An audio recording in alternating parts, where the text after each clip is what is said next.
aşk getirdim, açtım bedestanı, sattım oturdum. Sen benim başıma neler getirdin, ben senin derdini çekemem gönül, ben senin kahrını çekemem gönül.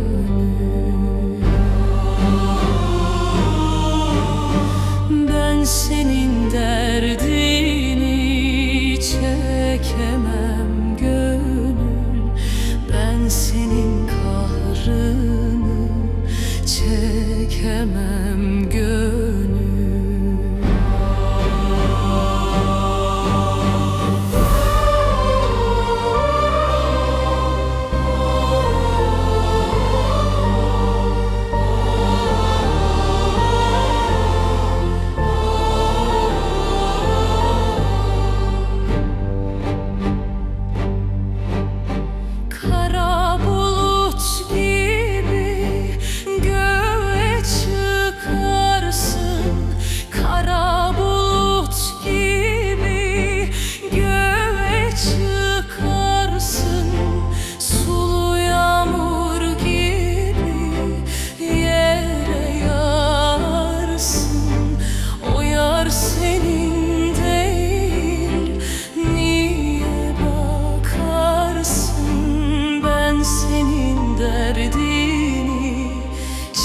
Çekemem gönül, ben senin kahrını çekemem gönül.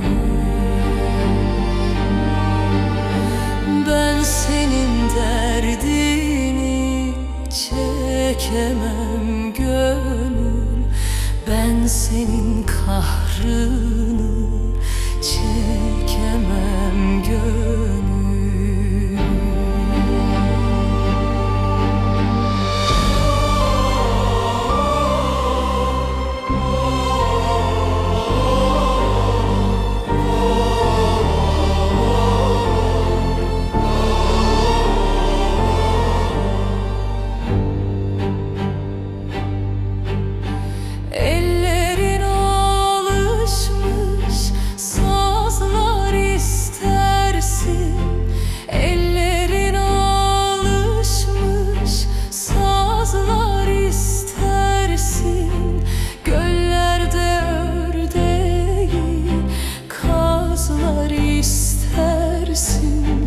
Benden mahbub gelin kızlar istersin, ben senin kahrını çekemem gönül, ben senin derdini çekemem gönül.